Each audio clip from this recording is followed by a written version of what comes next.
Have you ever felt disappointed, frustrated, or heartbroken? My friend, you are not alone. Our guest created a space and support group to connect over life's challenges. This safe space is called Heartbroken Anonymous. She's a TV host, co-host and producer of I Don't Get It podcast. She's an entrepreneur and seasoned producer who launched her career with the Ellen DeGeneres Show and also the E! Network. She went on to produce 5 seasons of ABC's #1 primetime series, The Bachelor Franchise. As you listen to this podcast, please do not forget to subscribe, follow, rate this podcast on any of your favorite platforms. Thank you. Mirror Talk. Welcome to the show, Naz. How are you doing? I'm so good, Toby. Thank you for having me. Thank you I feel so blessed to be here, so thanks for having me. Thank you so much for joining me today. I'm so delighted to be speaking with you. For the topic we're going to talk about, I'm so excited to learn so much from you, to know so much about it, and also reading about everything you've done so far. I'm like, wow, this is so beautiful, this is amazing. So for me, it's also a blessing to have you right here, right now. So nice to hear. Thanks. Thanks for connecting virtually all the way from LA. And I just want to I want us to start with talking about you. I find it so amazing how your life journey and career journey has been so far. Working with Ellen DeGeneres to working with the E! Network, Real, The Bachelor, Fandango, Rotten Tomatoes, and so on. So many wonderful, amazing things you've done. So can we just get to know who Naz is shortly? Can we get to know who you are and how your trailblazing journey has been so far? Yeah, I'm someone who I went to college I graduated from college in 2012, and I wanted to go into television. And so I majored in broadcast journalism. And what I did is, I knew I wanted to be a host, but I went into producing first, and I love producing. And like you said, I started out as an intern or PA on the Ellen DeGeneres Show. From Ellen, I went to working at E! In their True Hollywood Story department, which was this documentary series that was really big at the time. Yeah. And in their live events department, which they live broadcast from all the big red carpets in LA, the Oscars, the Grammys, the SAGs. Yeah. And then I worked at E! for 2 years, and then I got laid off. And I went to work on The Bachelor, which is a dating reality show. Mm-hmm. And for 2 years, I was producing and traveling around the world and learning how to talk and interview people about love and heartbreak. Mm-hmm. The Bachelor is a pretty big show here in the States. Yes. And I know there's a bunch of different franchises around the world too, which I think is so cool. But I've always been fascinated by love and how it motivates people to do certain things. And as someone who hadn't really had love, or had luck in love, I should say, myself, I loved working on The Bachelor. But after a certain point in 2017, I was like, I moved to LA to be a TV host. I really got to give this a shot. So I ended up leaving The Bachelor to pursue my dream of being a host on camera. Yeah. And I got a job with the Los Angeles Dodgers, which is the baseball team here in LA. And from there, I worked at Fandango, which owns Rotten Tomatoes, who I still work for. And now, full circle, I'm doing on-camera stuff at E! Instead of producing at E!, which has been a dream come true. Yes.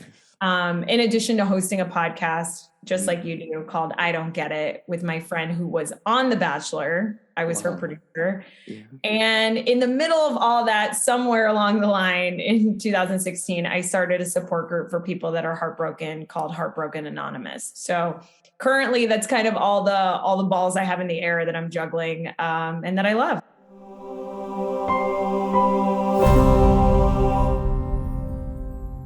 While going through your work, I was like, wow, you are such an expert, with producing different shows, different things. You know how to interview a lot of people. You've met with a lot of celebrities over there, and I'm like, you're going to speak with Toby today, and I'm like, I'm going to take some notes from you. Afterwards, you're going to give me some notes and tell me, oh, Toby, this is how you interviewed me. It's supposed to be done like this. Give me some. That's so funny.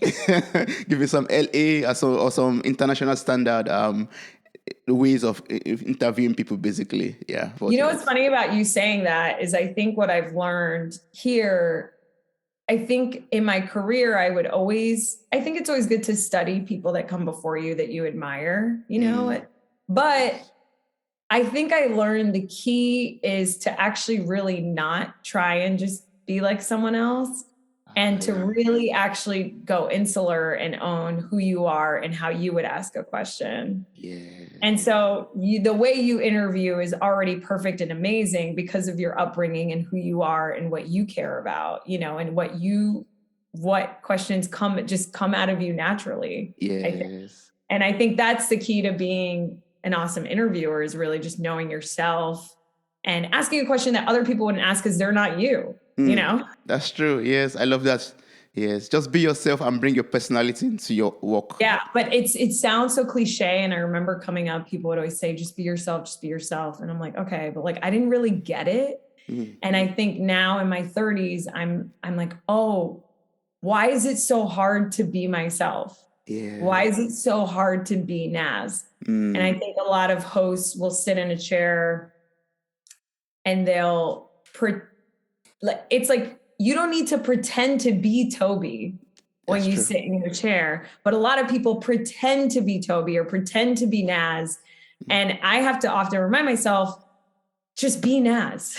You don't have to Yes, pretend to be yourself. You just be exactly. yourself.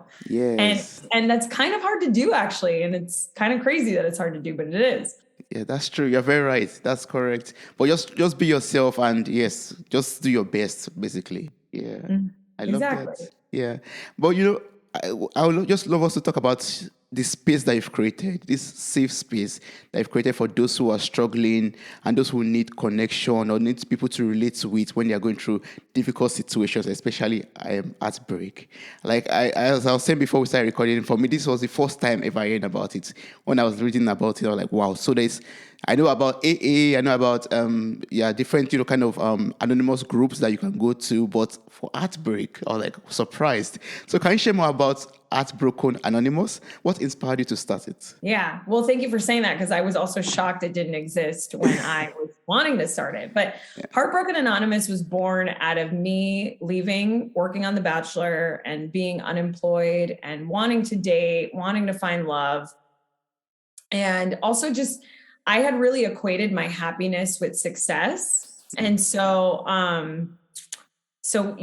especially here in the United States, so much of what people ask you, instead of like, who are you or what are your interests, is what do you do? Mm, And so that's for true. me, when I would tell people that I'm a producer on The Bachelor, people would be like, oh, that's so cool. Yeah. So I remember having this moment where I left and I was like, oh, what am I now? Am I ever going to work on a big show like that? Are people going to think I'm cool? It was all like external. And so I was kind of like in a low vibrating place in general. And then I got a knock on my door from my neighbor who I hadn't really met. I met her like once or twice, and she was going through a heartbreak.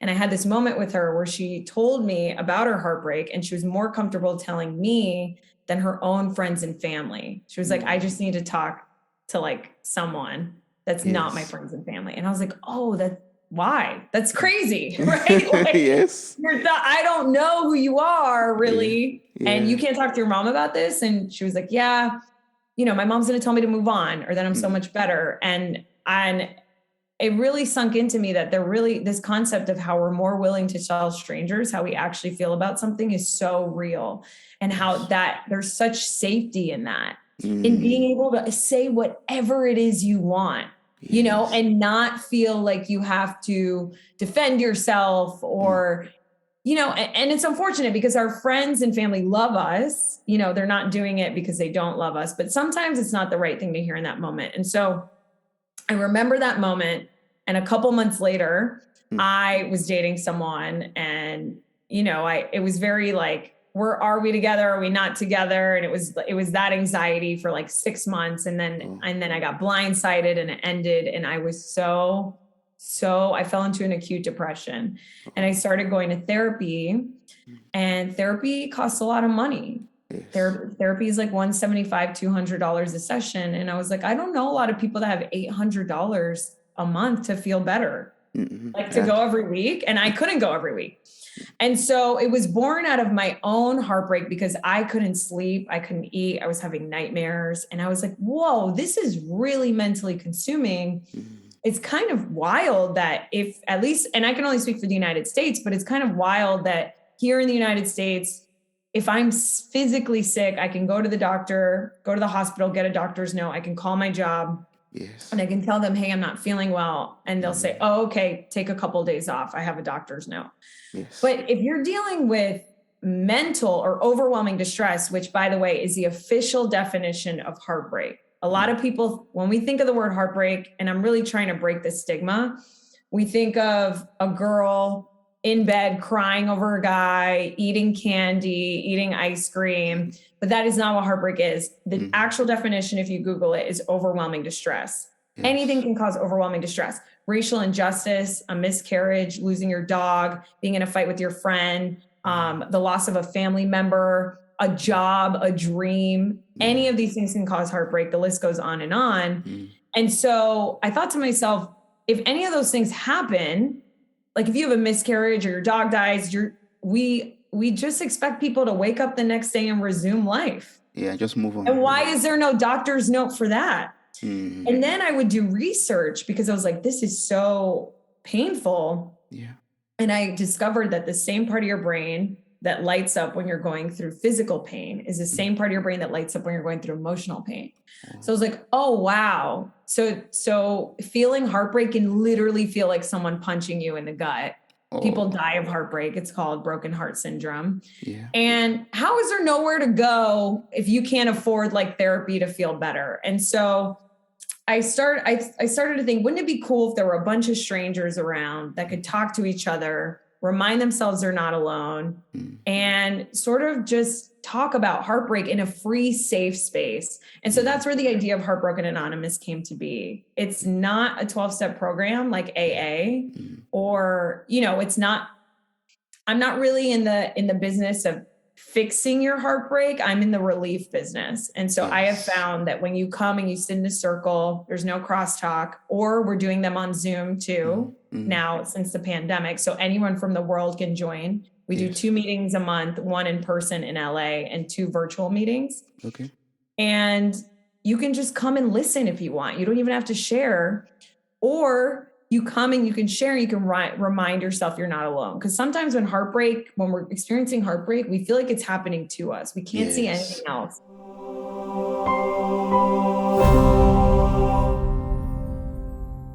From watching the videos that I found online on YouTube, for example, like listen to the testimonies of people, it's really helped a lot of people who have gone through maybe heartbreak from loved ones, for example, or from uncle passing away. I watched one of a guy that his uncle passed away, or maybe, someone that you went on a date with before, and you are open that, or you are going out together with like your story, and you believe that, this person should end up to be my wife or my husband or something, but it's, went the other way around, and that could cause heartbreak also. So it was so educative for me. I would advise everyone out there to visit the website at brokenanonymous.com, and just watch the videos just to know how it feels like. And also, if you are available on Zoom, you could join the meetings sometime and twice a month. And also, if you're in LA or in the US, and you can have the time to visit and just listen to people's story, listen to how people are vulnerable, and just be relatable with them. That's going to be lovely. It's a wonderful experience, I believe. Yeah, thanks. Yeah. And we're having a meeting on Valentine's Day, and we typically do meetings close to holidays or on holidays, because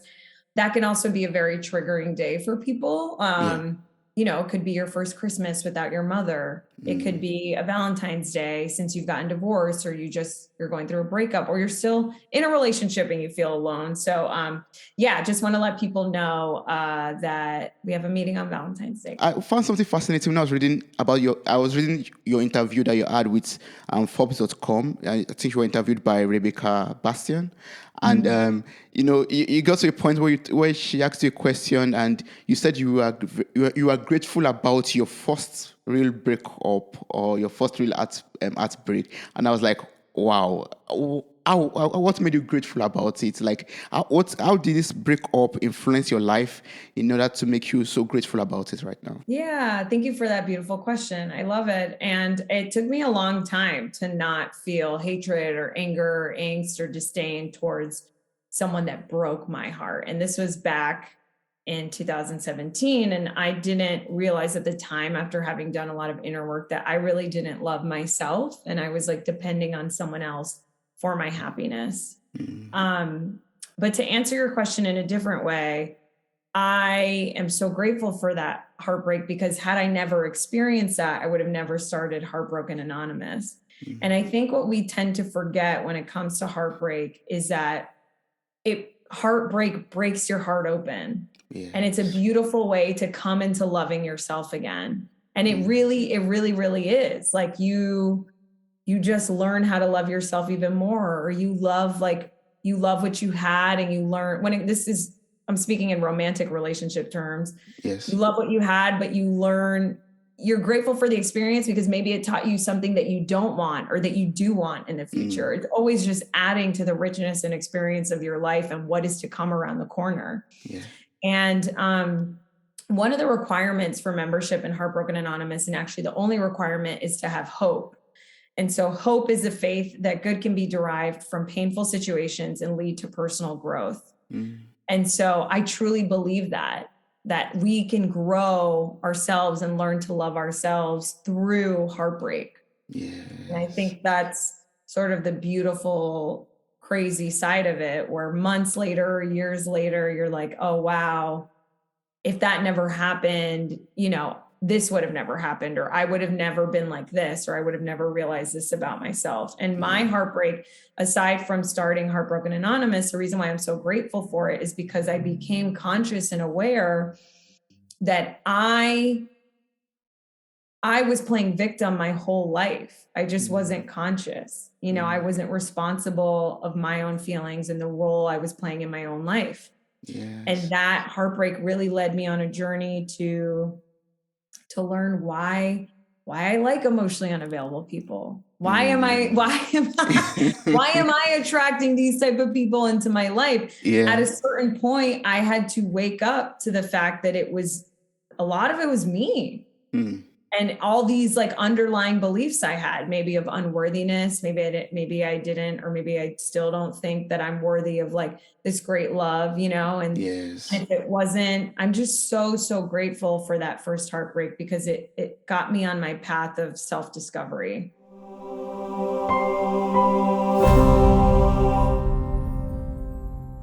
Whenever we experience something bad in life, it gives us that opportunity to grow, like you said. Like it opens our eyes to see things that we have never seen before in our lives, or to know ourselves in a way we have never known before. And it could be very painful. It could be very, heartbreaking. But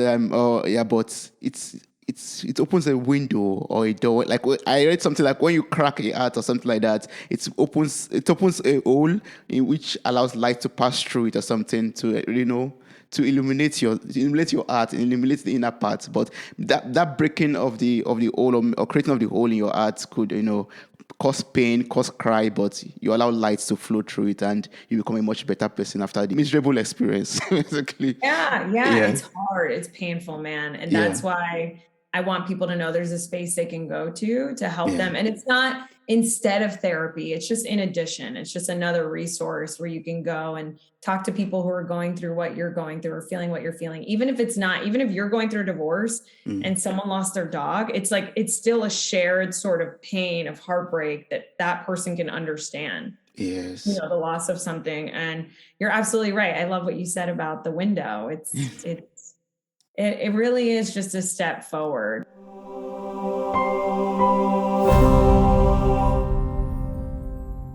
For people out there who are very interested, I would love to, join. Do they just have to go to your website, then just sign up, and they will get the link to the Zoom meeting or the venue for the next meeting? Or how does it go? Yeah, thank you for asking that. So our meetings are always on Thursdays, unless of course they're on like Monday, like a Valentine's Day. But our meetings are Thursdays, our virtual ones at least, on Zoom. And signups for the meetings open the Sunday before. So if you go to our website, heartbrokenanonymous.com, at the top of our website, you can sign up for our newsletter. And I highly recommend signing up for the newsletter. And every Sunday, you'll get an email telling you when the meeting opens or when the signups are open for that Thursday. Yeah. But they're always on Thursday at 5 p.m. Pacific, 8 p.m. Eastern time. But of course, the goal is to grow Heartbroken Anonymous to be a thing all around the world, so people in different time zones, because I know right now for you it's like crazy late. Yeah. It would be cool to, I am working on expanding and getting more ambassadors to host different meetings. But yeah, currently right now it's in person in LA, which I'm trying to build again, which is tough because since the pandemic, Yes. a lot of people just want to come on Zoom, which is great. It's great to have both, Yeah, that's true. That's very true. So I'm going to place this question like this. So I have an imaginary friend. I have a friend, and this friend is a very shy person, but he or she wants to, speak to a stranger, like with HBA, for example, but does not want to sit in a group. Do you have that kind of service also to, have one-on-one or smaller circles to just speak? Because some people are very, very shy in big circles, and they feel like they don't feel in their element, or they don't feel the comfort to be able to speak or open up in big circles. But maybe when there are two people or just one person, do you have that kind of service for people like that? I love that question. I don't currently, but that's a great thing to start thinking about. What's really amazing about the Zoom format, Toby, is that now it's even more anonymous, where you can not put your camera on. You could change your name in the Zoom if you wanted. Yes. And you don't have to share. So sharing is encouraged, but it's not required. And so sometimes a lot of people come to a meeting first, they'll just listen, and maybe they'll come back to another meeting and then feel like they'd like to share. Yeah. But what's really interesting is that a lot of people come to the meeting thinking that they're not going to share. And then what you'll realize is once one person opens up, it kind of like, you kind of want to share too. It feels good. It feels good to be able to just say whatever you want. Yes. Like people come to meetings that I'll never forget. A woman came to a meeting and she was like, my fiance broke up with me, and my husband like ended things with me. No one in my life knows that we were married, because everyone told me that he just wanted a green card. And I married him anyway, didn't tell anyone in my life. Yeah. And it turns out that it was kind of true. And now I'm grieving. Yeah. Like, she's so sad every day. Can you imagine not being able to just be who you are and feel what you feel in your life? Yeah. And so she's like, this is the only place I can come and just say that. And just say, like, I'm so sad. I lost this person. I'm dealing with this grief.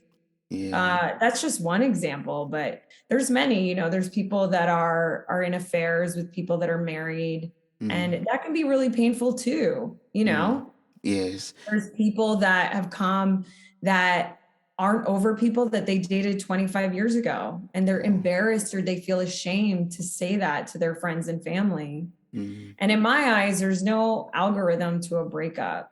That's like, true. If you're sad, you're sad. You should be able to say it out loud. Yes. And like, how silly that we live in a world and society where sometimes we can't even feel our feelings, or be honest with our feelings. And so creating a space where you could just come and say whatever you want. A lot of the time people think they don't want to share, or maybe they're too scared to share. And of course you never have to share, but it is such a safe space that you may come and feel inclined to share. Place where you could just come and share whatever you want to share without being judged or having that fear of being, judged or labeled as something bad or something. Yeah. Yes. Yeah.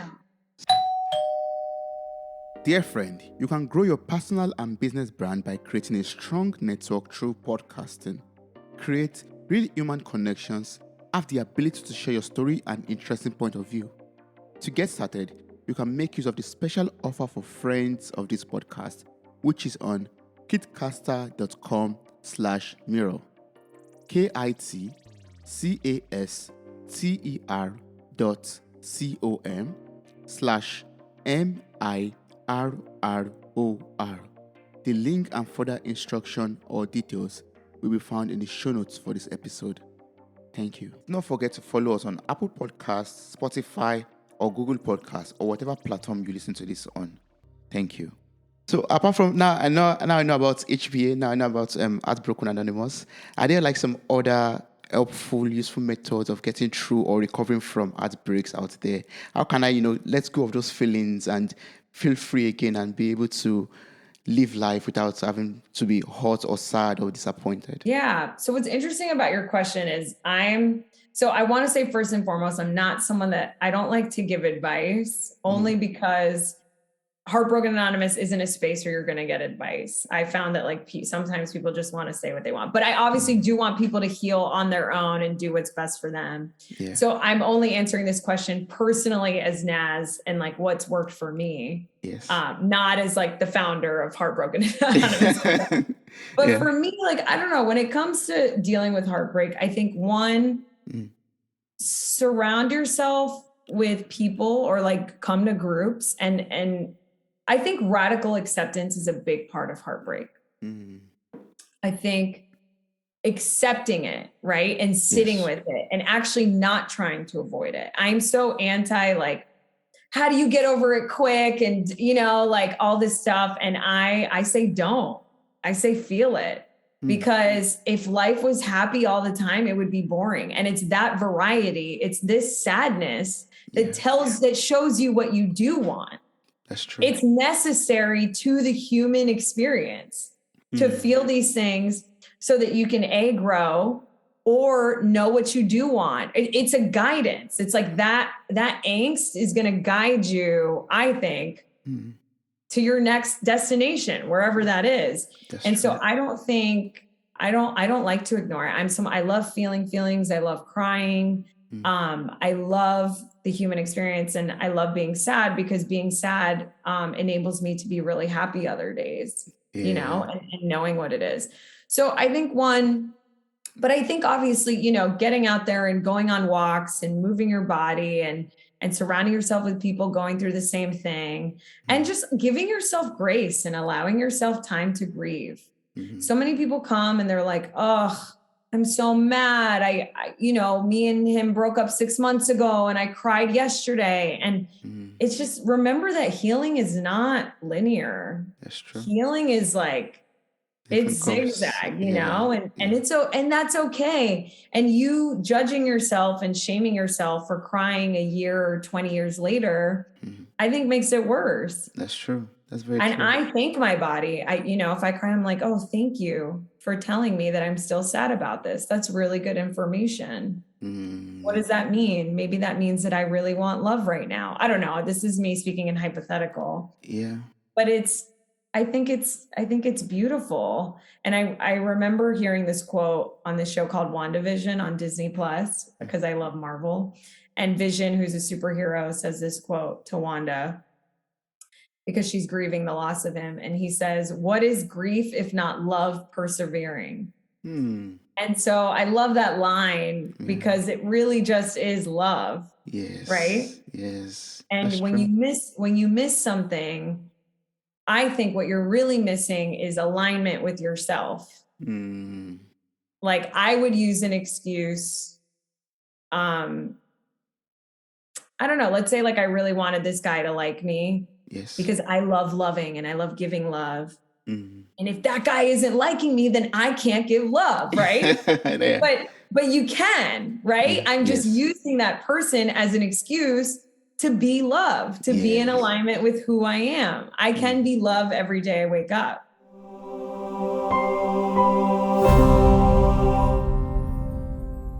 So like you said, it's totally correct. Like it's better for you to sit down and just leave that feeling and just, you know, allow it, process it actually and accept it for what it is and see how you could grow from it. And maybe if it's something that is bad, how you could avoid it in the future, how you could become a better person out of it and avoid it totally in life, I believe.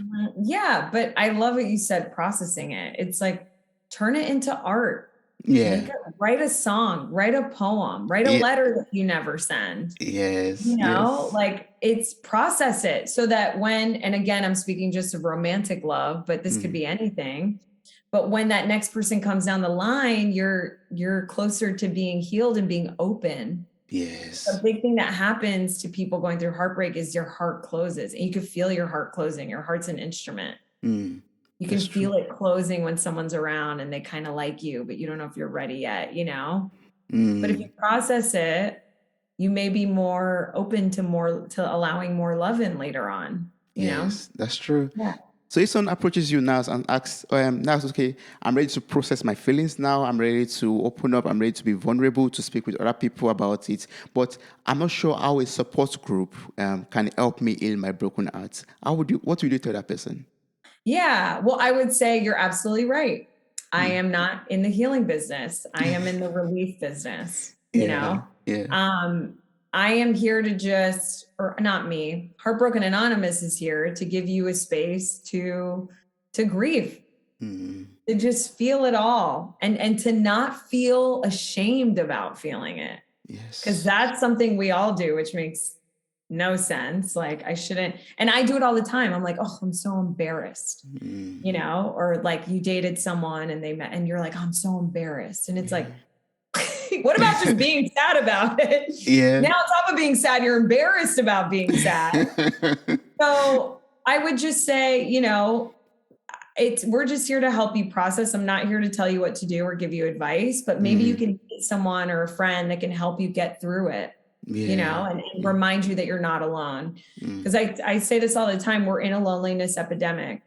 People are lonely. The UK administered a minister of loneliness. 1 in 4 Americans live alone. And it doesn't mean that because you live alone, you're lonely, but I don't think people are talking about loneliness enough. And I think behind addiction and violence and heartbreak is loneliness. That's true. Yes. And so we don't have real community anymore, which is why I'm just letting people know this is a community you can go to when you're feeling overwhelming distress. Yes. You don't have to do it alone. That's true. Exactly. We don't have to do it alone. We're not alone, basically.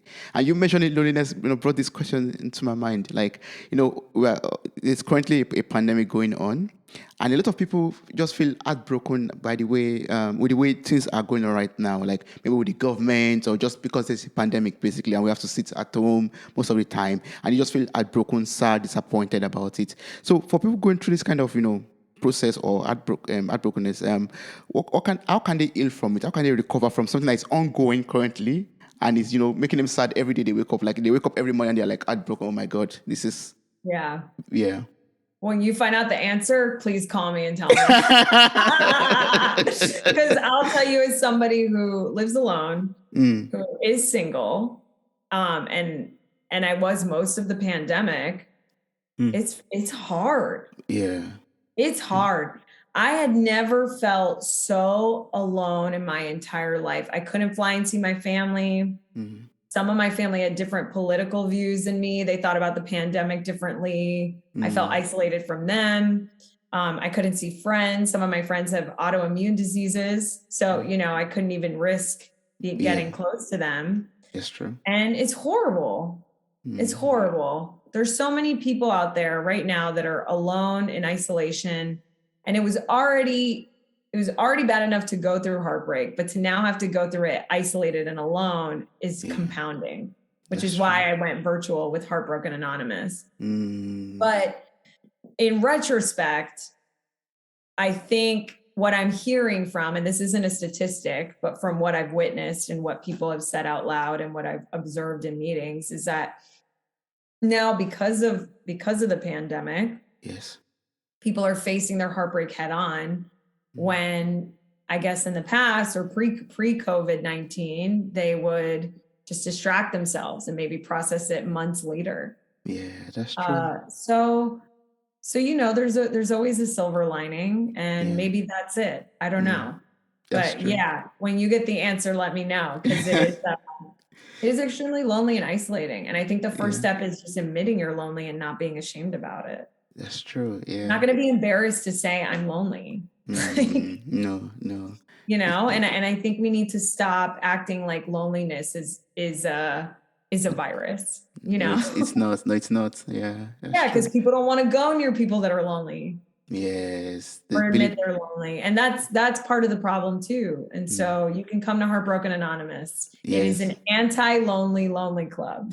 That's awesome. That's awesome. Like you just join a community and you have people that you are relatable to, and you could just speak with them and just feel at home and alive, basically. Yeah. And is it ever possible for us to prevent or protect ourselves from heartbreaks? I don't think so. I think I think it's built into the human experience and condition, and not to get too existential, but I think life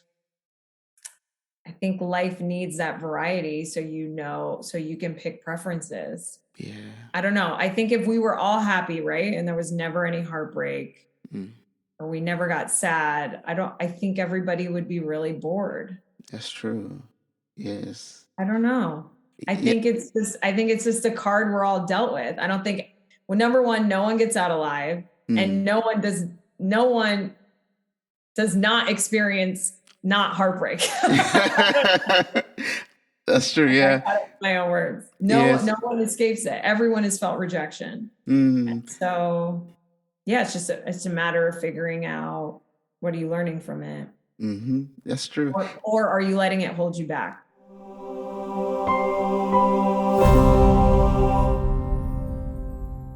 That's a very valid point. Like, I know sometimes it could hold you back. Like, the fear of being heartbroken could hold you back from taking a step or, action, basically. Like, sometimes maybe let's make it romantic. Sometimes you want to go out on a date, or you are looking at someone and you're interested in, and you are just having a fear of approaching the person, or you don't want to go out on a date with the person because you might think it might end after this first date or second date, and you'll be heartbroken afterwards. Then you decide to cancel the date, basically. Then that's a fear of being heartbroken. Then you just let it go. But then later you see this person with a different person, and you feel heartbroken because you didn't go out on a date with that person initially. Like, there's no way you can avoid the heartbreak there, basically. Yeah. It's I mean, dating's hard, and it can be fun, and it's all about your perspective and energy, right? And it's about, just like you said, being open. Yeah. That's true. I was reading this book called The Untethered Soul, which I haven't finished yet, but it's by Michael A. Singer, I believe. And I think everyone in the world should read this book. And it is incredible because he talks about what I was alluding to earlier, is that the heart is an instrument. But unlike other instruments, like musical instruments in life that we hear, you can feel the heart. You can feel the heart. And so he talks about how, let's say you're on a date. He doesn't say this, but when someone says something that you don't like, yes, because you can feel it closing, and I remember being on a date with someone and they said something where I was like, oh, I don't think I want that in my future person, right? Like my brain. And I noticed my heart closing.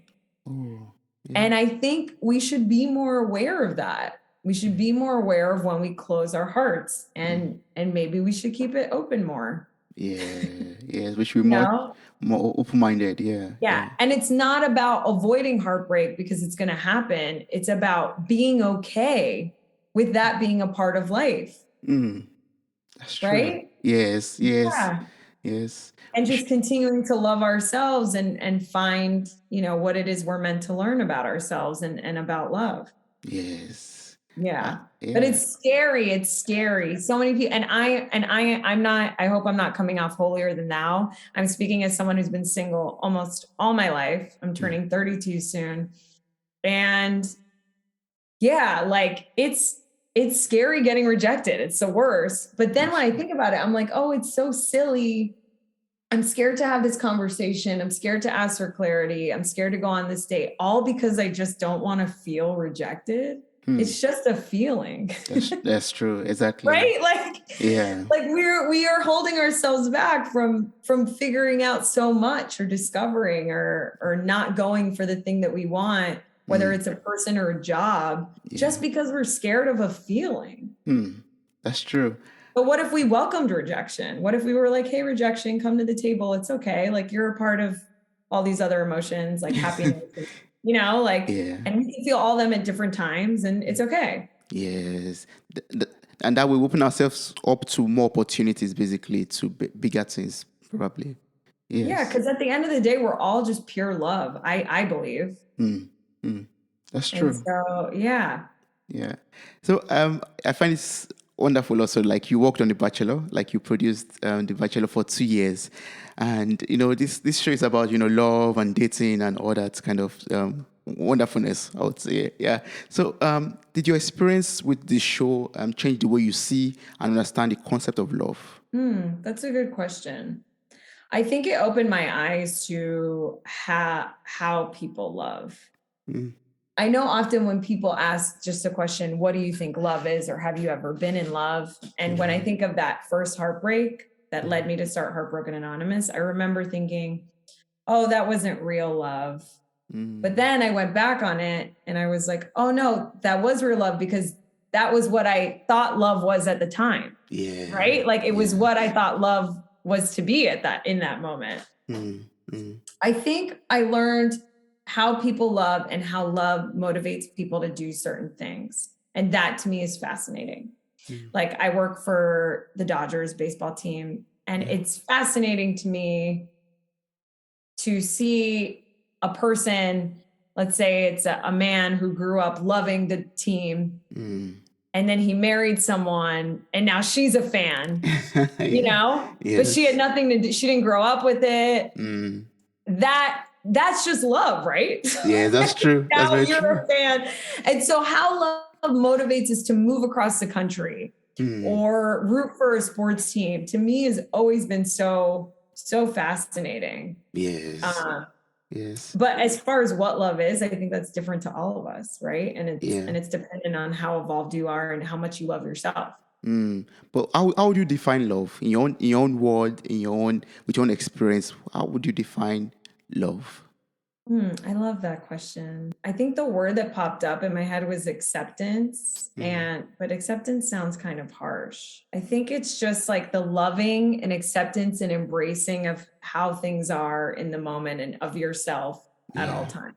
I don't know. I think when I fully love myself, no excuses, you know, not like, oh, I just love myself when I'm not bloated or when my hair is long. Yeah.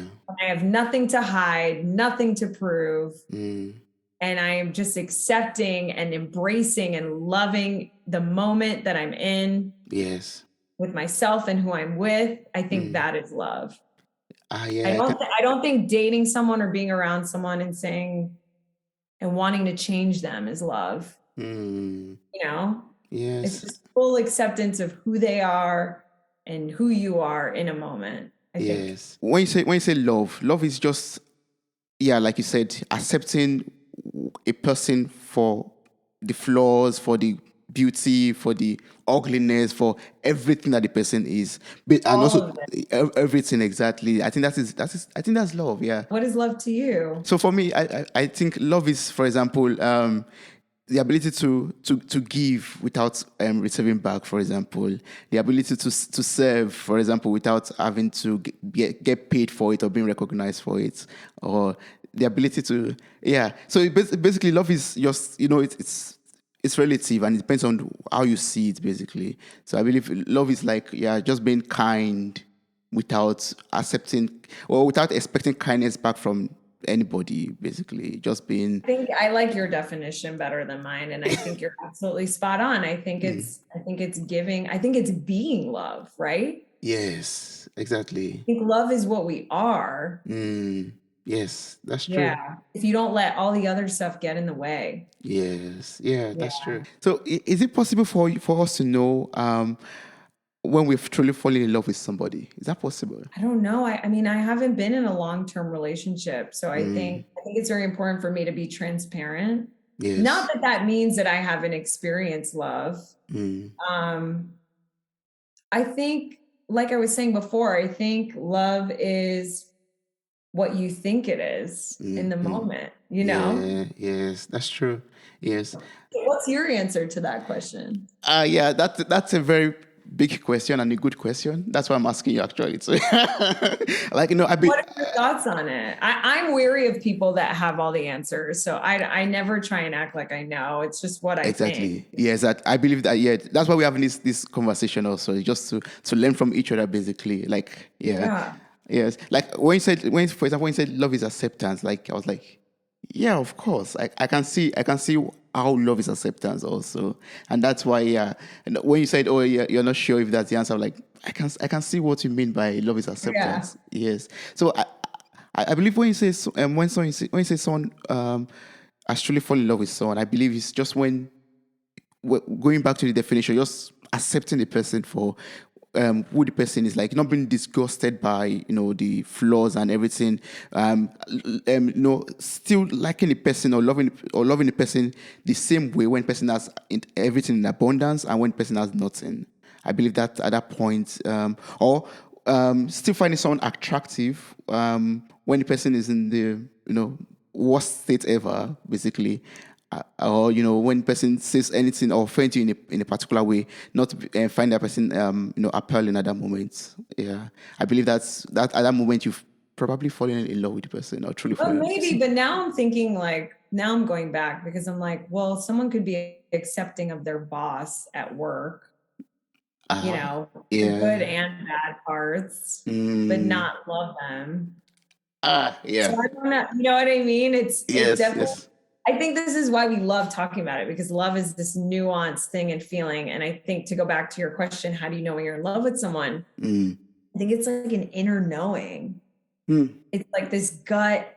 It's just, you just feel it. And it's this unexplainable thing. And that's why we're all so fascinated by it. I think when you're aligned and you love yourself, you're just pure love at the core. And I think that's when you're in alignment.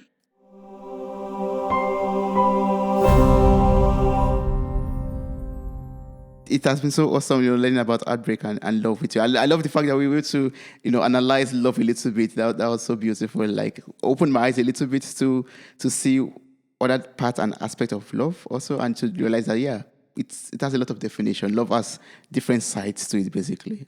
And I love your question, because I think I'm going to think about it forever and always.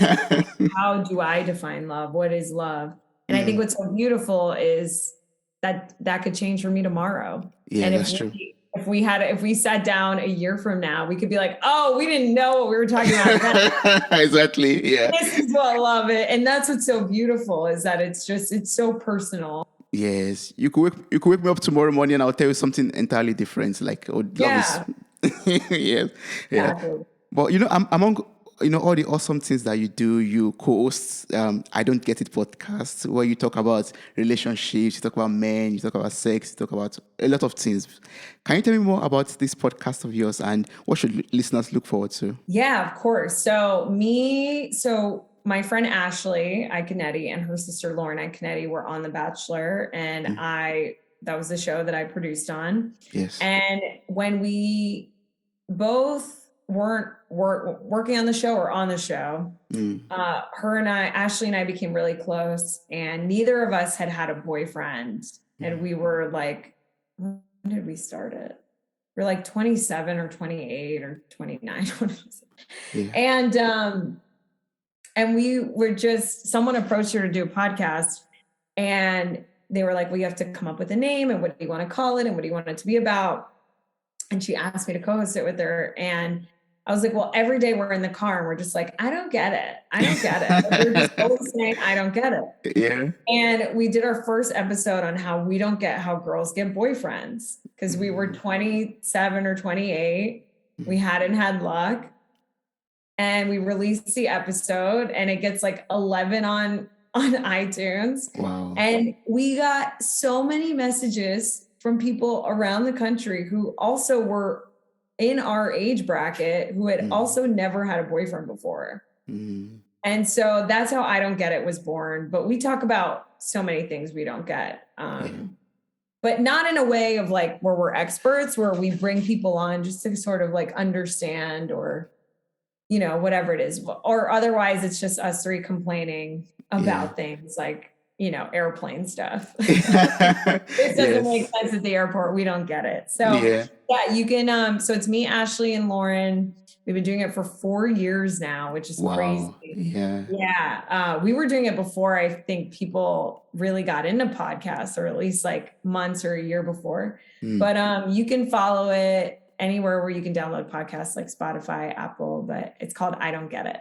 Yes, please. I will encourage everyone to listen to it. I'm going to place also the link in the show notes. It's also on your website, nazperez.com. There's a tab or a page for the podcast also. And it's a very relatable, easy, wonderful conversations between three ladies. Sometimes you have guests also with you and you just talk. You have a solo episode also. Like, it's just like a very wonderful podcast to listen to. Thank you. Yes. Thanks. So what advice would you give someone out there who is, currently heartbroken, who is expressing so much emotional pain and does not see any way forward, does not see any, light at the end of the tunnel, basically? Well, I think that's a normal part of it, right? Where there's a part of it where, I mean, at least speaking personally, I was just like, how can I go on? Yeah.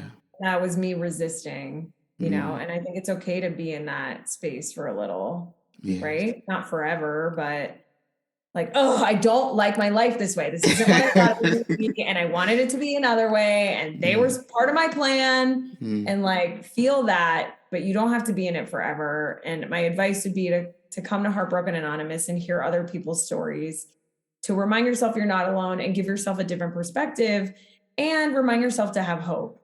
Like I said, which is the faith that good can be derived from painful situations and lead to personal growth.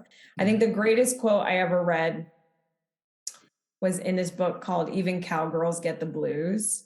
And I love this line so much. And it was, success eliminates as many options as failure. Success eliminates as many options as failure. And so I try and apply that to when I'm not dating someone I want to date, or when I don't get a job I want.